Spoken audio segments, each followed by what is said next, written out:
Alors, bienvenue sous les tropiques. C'est toujours un privilège de nous tenir dans la présence de notre Dieu.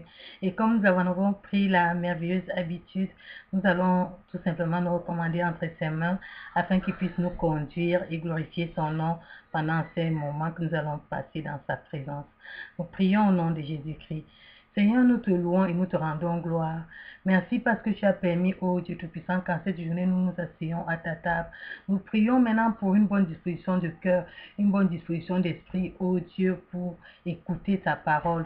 Nous prions afin qu'au Seigneur, que nos cœurs, ô Dieu Tout-Puissant, soient la bonne terre pour la recevoir et que nous manifestons le fruit, ô Dieu Tout-Puissant, qui digne de ce que tu veux nous transmettre en cette journée. Je prie pour moi, pour mon frère et pour ma soeur, afin que cela, ô Dieu Tout-Puissant, nous conduise davantage à être attachés à toi et à te servir. Merci Seigneur parce que tu vas le faire.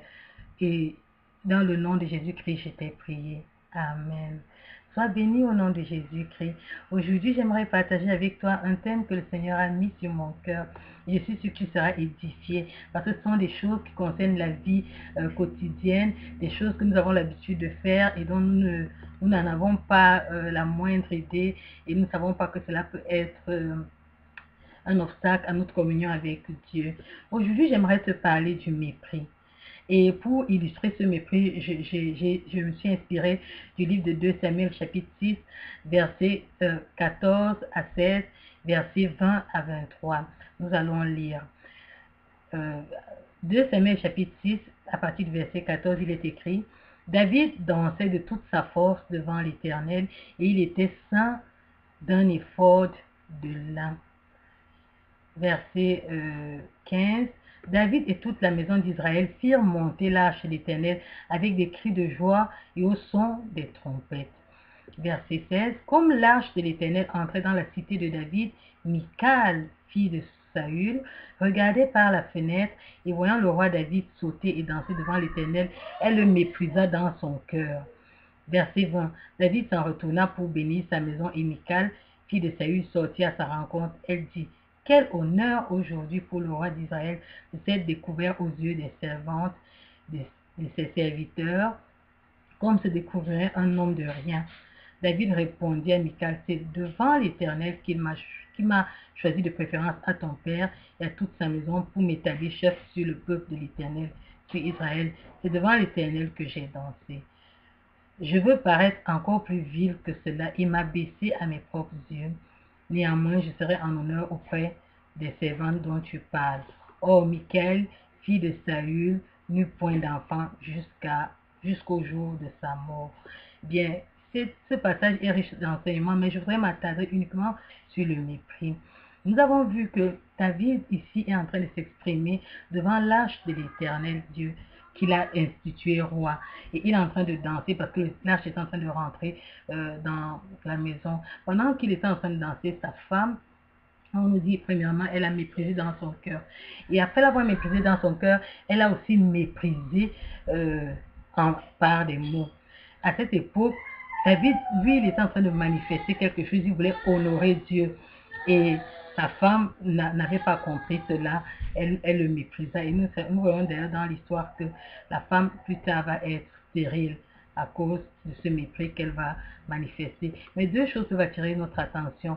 Le mépris commence dans le cœur, c'est une attitude du cœur qui se manifeste soit en parole, soit par des actes. Est-ce que cette femme ignorait véritablement qui était Dieu? Est-ce que cette femme ignorait que Dieu avait besoin d'être honoré? Et là, son mari lui a même expliqué la raison pour laquelle il dansait ainsi. Bien, voilà un peu le contexte de l'histoire où je voulais illustrer comment le mépris peut apparaître dans nos actes. Alors, nous allons essayer de savoir qu'est-ce que c'est que le mépris. Quand je lis dans le livre, dans la traduction grecque, le mépris c'est exoténéo, qui signifie ne pas prendre en compte, ignorer. Nous avons par exemple dans le livre de Luc 18, verset 9, ce type de mépris-là. Ou bien hébreu, en hébreu ça veut dire bouse, qui veut dire dédain. Et nous pouvons lire cela dans Job 12, verset 5. Donc le mépris ici, c'est un sentiment par lequel on juge quelqu'un ou sa conduite moralement condamnable, indigne d'estime ou bien d'attention. C'est donc une attitude de cœur, un sentiment par lequel on s'élève au-dessus de l'autre, généralement, et que ou bien on s'élève au-dessus des autres par rapport à sa position, par rapport à son rang social, ou bien par rapport même à son statut d'être humain. Donc, et ça commence généralement dans le cœur et ça se manifeste dans notre gestuelle. Alors, nous pouvons voir par exemple des types de manifestations de mépris. Nous avons par exemple le regard de haut. Dans le livre de Proverbes, chapitre 6, verset 17, il est dit que Dieu hait les yeux hautains. Nous avons l'indifférence. Par exemple, lorsque nous voyons le livre de Luc chapitre 18, verset 1 à 8, il est relaté l'histoire d'un juge inique qui refusait de porter un jugement à propos d'un problème que lui apporterait une pauvre femme. Mais ce qui est merveilleux, c'est que par la suite, le juge a dit que même s'il ne craignait pas Dieu, il a quand même fait rendu justice à cette femme-là. Donc, le mépris peut aussi se manifester par l'indifférence. Le mépris se manifesterait aussi par la moquerie. Quand nous disons le livre de 2 Rois, chapitre 2, verset 19 à 25, on voit comment les jeunes enfants ont méprisé le prophète Élie et que cela a dégénéré et finalement ils sont morts. Et ce mépris-là se manifeste généralement par des comportements aussi, des mimiques gestuelles, comme je l'ai dit plus haut. Nous avons par exemple le clignement des yeux, quelqu'un cligne des yeux, il fait milou, et, ou bien il piaffe lorsque tu parles, il fait quelque chose comme ça. C'est un style de mépris aussi. Quelqu'un est en train de t'adresser la parole et toi tu piaffes. Et, ou bien, lorsque quelqu'un s'adresse à toi, tu fais la sourde oreille, tu fais comme si tu n'entends pas ce qu'il est en train de te dire. Généralement, ça, c'est une attitude que les enfants de Dieu ont généralement. Quand Dieu s'adresse à nous, par rapport peut-être, lorsqu'il nous fait des reproches par rapport à certaines choses, par rapport à notre conduite, nous avons l'habitude de ne pas écouter. On fait semblant de ne pas entendre. Là, on fait la sourde oreille. Bien, il y a aussi un genre de mépris qui est lever la main pour faire un signe, comme si tout ce que tu dis, ça me glisse par là, ça ne me touche pas, ça ne me dit rien du tout. Ou bien carrément répondre directement à la personne qui s'adresse à nous lorsqu'elle nous parle. Ou bien on répond en élevant le ton devant cette personne, que ce soit une adulte ou bien même une personne qui soit de notre âge. Pour manifester notre mépris, on élève le ton devant la personne. Bien, on a aussi les attitudes de mépris dans le comportement, hein, dans les relations sentimentales. Quelqu'un nous manifeste que ce soit de la compassion, que ce soit de l'amour, et on rend par des gestes brusques ou des paroles de rejet. Et ce sont généralement des choses qui font très mal. Il m'est arrivé de vivre une scène, par exemple, dans un bus que j'avais emprunté pour me rendre en ville. Des jeunes sont entrés dans le bus, chemin faisant, et il y avait un monsieur qui entrait juste après, où les jeunes étaient en train de bavader. Après, ils ont regardé le monsieur, ils ont commencé à rire. Et le monsieur, en fait, était un malade mental, et il était un peu corpulent, et il est venu s'asseoir. Il avait l'air comme hébété, et ces jeunes se moquaient de cet homme-là. Cette scène m'a vraiment touchée et j'avais le cœur vraiment brisé face à cette scène-là. Ou bien une autre scène que j'ai vécue où deux jeunes filles voulaient venir s'asseoir et elles se sont rendues compte qu'à côté d'elles, la dame qui était assise n'avait pas la même couleur raciale qu'elle. Elles se sont levées, elles sont parties. Et l'ironie du sort a fait que lorsqu'elles sont parties, où elles voulaient aller s'asseoir, elles n'ont pas pu s'asseoir. Elles étaient obligées de revenir s'asseoir auprès de cette femme. C'était une scène vraiment ironique, mais c'était une scène qui m'a marqué. C'est-à-dire, on regarde ces jeunes filles face à une femme âgée, en âge mûr. Elles ont méprisé la dame du regard et elles ont fait ce geste-là. Et ce genre d'attitude-là, nous voyons ça même dans les églises.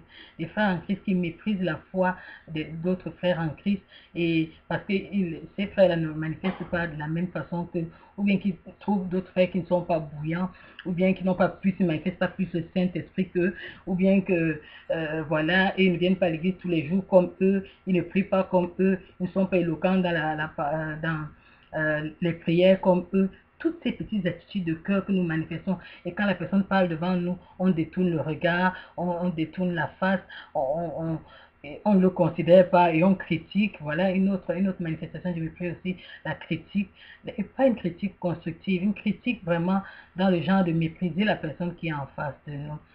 nous devons faire très très attention parce que même le Seigneur qui nous a appelés n'a pas cette attitude-là par rapport à nous. Parce qu'il il a considéré notre faiblesse et il veille, il ne nous rejette pas quand nous sommes dans le péché. Regardons un peu ce qu'il est dit dans le livre de Luc, chapitre 13, verset 7 à 9. Il est écrit, alors il dit au vigneron, voilà 3 ans que je viens chercher du fruit à ce figuier et je n'en trouve point. Coupe-le, pourquoi occupe-t-il la terre inutilement? Le vigneron lui répondit, Seigneur, laisse-le encore cette année, je creuserai tout autour et j'y mettrai du fumier. Peut-être à l'avenir donnera-t-il du fruit, sinon tu le couperas. Vous voyez, ça c'est une figure de la compassion du Seigneur qui nous donne toujours la latitude de nous repentir, la latitude de nous reprendre dans nos mauvais actes. Il ne nous méprise pas, il connaît notre condition de faiblesse et il nous appelle à la même attitude de compassion envers ceux-là qui sont auprès de nous, que ce soit même des étrangers, que ce soit, je ne sais pas, des personnes qui ne manifestent pas la foi comme toi. Dieu nous appelle à cet acte d'unité, à cet acte de compassion-là, à cet amour-là qui vers son prochain, qui ne rejette pas, qui ne méprise pas, parce qu'on estime avoir une position meilleure que les autres. Comment Dieu considère-t-il le mépris? Dans le livre de Proverbes, comme nous avons lu tout à l'heure, il nous a dit que Dieu a des choses qu'il est, il y a 6 choses que hait l'Éternel et même 7 qu'il en a en horreur. Au verset 17 du chapitre 6, il est dit les yeux hautains, la langue menteuse, les mains qui répandent le sang innocent, le cœur qui médite des projets iniques, les pieds qui se hâtent de courir au mal, le faux témoin qui dit des mensonges et celui qui excite des querelles entre frères. Le mépris dans la vie peut te conduire à toutes ces choses. Lorsque tu méprises les gens, tu peux être amené à les tuer parce que tu ne peux pas les voir pour eux, ils n'ont pas le droit à la vie. Lorsque tu méprises quelqu'un, tu es capable de mentir contre cette personne-là. Quand tu méprises quelqu'un, tu es capable de fomenter des plans iniques dans ton cœur, ou bien te courir pour te hâter pour faire du mal à cette personne-là, ou bien proférer des faux témoignages contre cette personne-là, ou bien encore exciter même des querelles. Nous voyons dans le cas par exemple de David que nous avons lu tout à l'heure, où Michal, lorsque David est rentré à la maison, s'est mis à se moquer de lui et elle a créé un incident pour qu'il y ait querelle entre elle et son mari seulement parce qu'elle avait méprisé. Vous voyez, le mépris est quelque chose de très dangereux et ça peut avoir des conséquences néfastes dans notre foi. Le mépris peut t'amener à perdre ta communion avec Dieu parce que le Seigneur, l'Esprit de Dieu en toi n'aime pas le péché et ça peut causer, ce péché-là peut être un blocage entre ta communion avec Dieu et peut créer même un rejet envers le Seigneur parce qu'il dit qu'il hait le mépris. Alors, comment identifier le mépris dans nos vies? Tout simplement, j'ai énuméré un certain nombre d'actes. Peut-être si nous manifestons les piaffements, les regards de haut, ce genre d'attitude-là, nous pouvons identifier ces choses-là en nous, qui sont des manifestations, pas seulement physiques, mais des manifestations qui viennent de l'état de notre cœur. Et un état, je peux même dire que ça dénote de l'orgueil, parce que quand tu méprises l'autre, ça veut dire que moi, tu t'estimes meilleur que lui, tu t'estimes plus grand que lui, tu t'estimes excellent plus que lui. Or, nous voyons quand nous regardons la vie que nul ne peut dire qu'il est plus grand que quelqu'un parce que si toi tu as peut-être des biens matériels, l'autre a des biens peut-être intérieurs. Et si nous mettons les deux dans la balance, les deux se valent parce que quelqu'un qui est riche et qui est méchant et quelqu'un qui a un bon cœur et qui est là, je pense que la proportionnalité de personnes accepteront encore cette personne-là. Donc si c'est que nous voulons mettre les choses sur une balance, ces choses-là ne tiennent pas. Les raisons que nous avançons pour mépriser les autres, les comportements que nous avançons, même si ton frère a péché contre toi, même si ton frère t'a offensé, même si ton frère a eu une attitude qui t'a choqué, toutes ces choses-là ne doivent pas être des occasions pour toi de le mépriser, de le rejeter, de l'insulter ou bien d'avoir une attitude qui le chosifie, voilà. Donc, et ça, nous devons prendre la peine de nous examiner devant le Seigneur et voir s'il y a ces choses-là dans nos vies et nous repentir parce que ces choses-là sont un blocage dans notre vie. Ces choses-là sont des choses qui amènent à couper notre communion avec Dieu. Voilà ce que le Seigneur voulait que je partage avec toi. Tu peux t'examiner maintenant et regarder dans ta vie. Est-ce que tu manifestes le mépris? Regarde quand tu te comportes, lorsqu'on te parle, lorsque tu ne veux pas écouter quelqu'un et qu'il te parle, comment tu agis, comment tu manifestes. Si tu manifestes du mépris, vraiment mon frère et ma soeur, répands-toi devant le Seigneur et apprends à considérer l'autre qui est en face de toi, même si ce qu'il te dit n'est pas forcément ce que tu veux écouter, même si ce qu'il te dit n'est pas forcément ce que tu aimerais entendre à ce moment-là. retiens, abstiens-toi et voilà, laisse que l'Esprit de Dieu. Pose-toi une question très simple. Si Jésus était face à cette situation, comment réagirait-il? Si Jésus était face à cette difficulté, comment réagirait-il?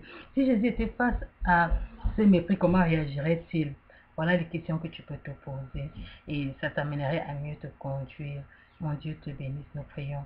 Éternel Dieu des armées, merci pour ce petit coin où tu nous ramènes encore à l'autre et tu nous montres que ton but sur la terre était de manifester d'abord ton amour envers nous et que devant toi nous sommes, oh Dieu, égaux les uns les autres. Pardonne-nous parce que parfois nous avons tendance à oublier cela et que l'orgueil dans nos cœurs nous pousse à mépriser les autres. Je te supplie afin que la grâce de ton amour habite mon cœur, celui de mon frère, celui de ma soeur, afin que nous puissions nous respecter les uns les autres et que, oh Dieu Tout-Puissant, toute attitude, toute semence de mépris dans nos vies, au Seigneur, puisse disparaître, mais et que cela soit remplacé par ton amour et ta compassion. Merci Seigneur parce que tu le fais pour moi, pour mon frère et pour ma soeur. Que ton nom soit loué. Au nom de Jésus-Christ, j'ai prié. Amen. Sois béni au nom de Jésus-Christ et manifeste l'amour à ton prochain. Évite le mépris, car ça coupe ta communion avec Dieu. Sois béni.